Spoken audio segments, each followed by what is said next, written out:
This is the Japan COVID update. There's a code red in Osaka now. Osaka's medical system is on the brink of collapsing, and the Japan COVID vaccine news is not promising at all. This is the Japan Coronavirus 2021 report from Kyoto, Japan. In today's video, I will bring you the latest Japan COVID response, specifically in Osaka. There seems to be no end in sight for the fourth surge of the COVID pandemic here in Japan. So let's dive right into what's happening in Osaka.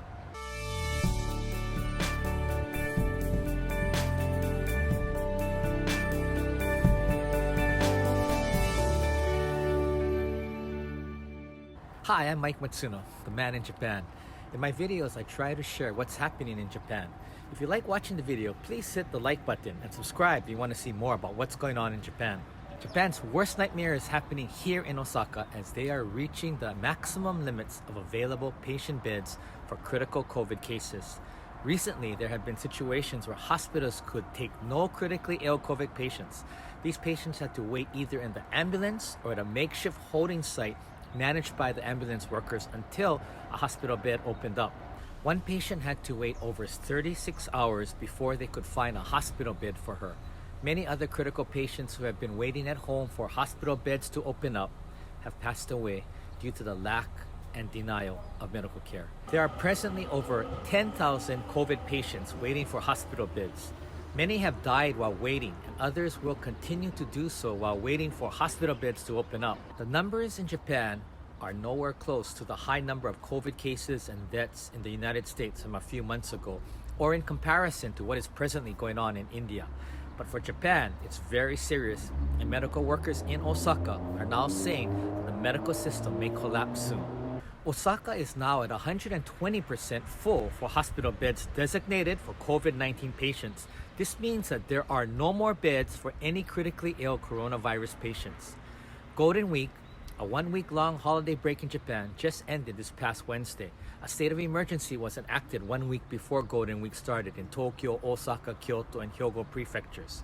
Yesterday, the state of emergency was extended until June 1st. The state of emergency has limited business hours. Some governments have asked some businesses to close during the state of emergency and Golden Week. Many restaurants, izakayas, bars have also been asked to close or not to serve alcohol and to close by 7 or 8 p.m. during Golden Week.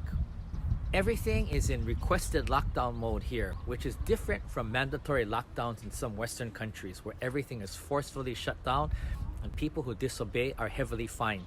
In Japan, there are smaller fines for disobeying the orders, but Japan is usually managed by more gentle civil forcefulness, more of an encouraging and persuading way to do the right thing. As for mask wearing, this is where the Japanese are the best in the world. In a country of 127 million people, you will not see any person in public who is not wearing a mask. This is one consolation for Japan, that they do not have to deal with the anti-mask, my right type of stubborn person that the US and many other countries have had to deal with.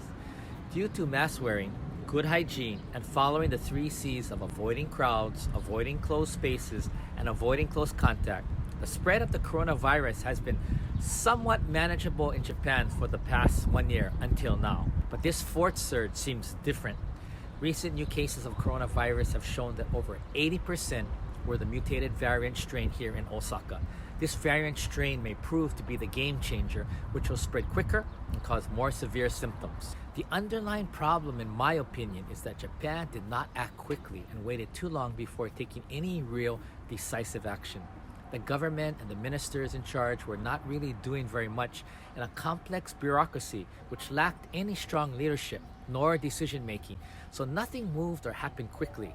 Only after other countries like the US and UK started vaccinating did Japan really start moving and pursuing larger amounts of vaccines and actively searching for other vaccine suppliers. For the last year, I have been asking the same question over and over. Why didn't the Japanese government proactively act when the crisis first started over a year ago, or when they first decided to cancel the 2020 Tokyo Olympics? If Japan was really serious about hosting the Olympics this summer in 2021, why was there a more quick and proactive response for PCR testing and an aggressive vaccine policy put into place? I've heard several reasons why. such as poor communication and disagreements between government ministries of who was responsible and which level of government had responsibility for the PCR testing, and also who exactly was in charge of the distribution and implementation of vaccines. The lack of clear and strong leadership, no CDC-like organization to help set policy, and many cultural obstacles have hindered any decisive action and movement by the Japanese government and medical officials. Japan is excellent in reinventing and improving systems and products like the train station ticket machines, the on-time schedule of public transportation, the manufacturing of cars, watches, cameras. But for any new problem that has not had any precedence, Japan struggles and usually ends up tripping over its own two legs while trying to solve the problem. I believe this has to do with the education system and cultural norms and beliefs, which many times lack such skills of critical thinking, problem solving, and risk taking. In my eyes, Japan is a very reactive country, not proactive. That is where Western countries, although they have mask issues and many selfish, it is my right types of people, when American leaders decide to jump into action, things happen fast. Look at the US, 200 million vaccinations in 100 days. Being quick and fast is not always the best way, such as in the case of entering into foreign wars, but for a situation such as this pandemic, Japan could have done so much better. Other obstacles are the laws and policies that Japan must conduct its own testing of vaccine only on Japanese nationals. It does not matter if the US had already done and validated and confirmed vaccines, and even if the testing had been done on Japanese Americans, Japan would still have to do its own time-consuming and many times overly cautious vaccine tests on Japanese nationals. The Japanese vaccine rollout has been extremely inefficient, lacking any strong leadership and effective management. In a recent NHK News report, among first-line medical workers who were all supposed to be the first to receive the vaccinations in Japan, and which started 3 months ago, only 16.5% have received the first shot, and that dropped to 9% for the second shot. Imagine, that is after 3 months of starting the initial vaccinations in Japan. Overall, less than 1% of Japan's 127 million people have been vaccinated. Japan ranks 29th in the world for the number of citizens vaccinated. Consequently, things will probably be delayed even furthermore into the future. On April 12th, Japan started the vaccination of senior citizens 65 years and older. 4 weeks later, only about 2.5 million have had the first shot, and only 1 million have had the second shot. Imagine, there are over 35 million seniors 65 years and older, and in 1 month, Japan has only vaccinated 1 million senior citizens. Less than 1% of Japanese seniors have been vaccinated in this last month. So both of these examples give you a good idea of how problematic the Japanese vaccine rollout system has been and still is presently. At first, the reason for the slow rollout was the lack of vaccine supply. There were only a small number of vaccines available, which were distributed over the entire country. Each prefecture was only getting 1,000 to 2,000 doses of the vaccine. Imagine, there are 47 prefectures in Japan, and each prefecture was only receiving 1,000 to 2,000 vaccine dosages. However, recently that has changed, and there are now millions of vaccines stocked in Japan. But the procedure and rollout operation to vaccinate seniors are still not completed in some areas, and so the vaccines are presently just sitting in Japan. Another medical policy problem is that only doctors and qualified nurses are able to administer the vaccination injections. There are not enough doctors and qualified nurses to carry out even the startup of vaccinations. Just last week, the government stated that they will now allow dentists to be able to administer the injections. I asked why the Japanese government and medical system officials do not make an exception to also have pharmacists and medical qualified technicians administer the vaccination like they do in the US. Just giving the injection doesn't seem to be such a complicated procedure, and they should be able to train non-doctors and non-nurses to be able to do this. No one has ever answered me on this. Basically, the rules are the rules. The original government estimate was that they would finish vaccinating senior citizens 65 years and older by the end of June 2021. Last week, I heard they changed the completion date to the end of July 2021. The Olympics start on July 23rd and end on August 8th. Even if they vaccinate the majority of senior citizens 65 years and older by the end of July, that will only be less than 30% of the general public. 70% of Japan will still be unvaccinated when the Olympics are being held here in Japan. What I have been hearing is that the general public, people like myself, probably will not be vaccinated until the end of this year or maybe even later into the spring of 2022. It's all really a big mess here in Japan. So if you're thinking about visiting Japan, I'm guessing that there's still a long wait, probably planned for next spring, 2022, as the earliest date. All of this is a result of the inefficient and basically failed planning and establishing of a solid vaccine rollout strategy and plan in Japan. If you like this video and would like to have more updates, please subscribe to the channel. The coronavirus has exposed us for who we really are, and it has exposed the Japanese government and medical system as being too slow and too conservative.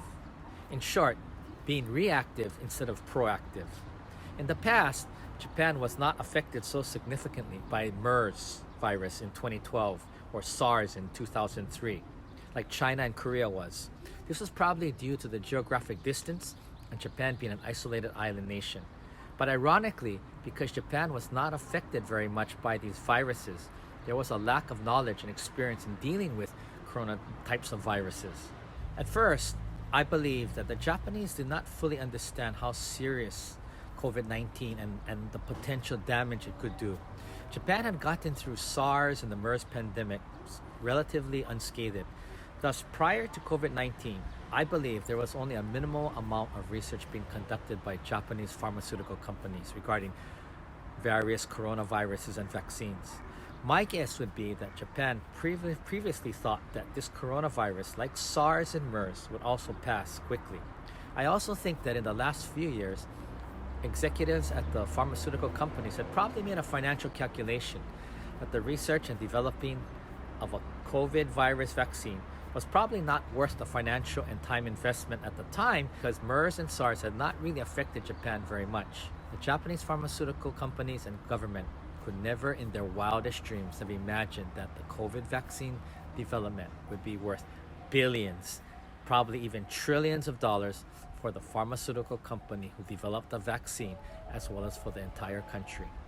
Japan lost any possibility of capitalizing on this pandemic due to the lack of vision, and thus they are in a very vulnerable and uncertain situation presently.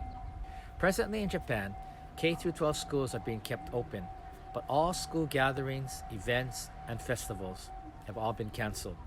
At the university level, I teach at 3 different universities in Osaka, Kyoto, and Hyogo, and all 3 universities have now gone online.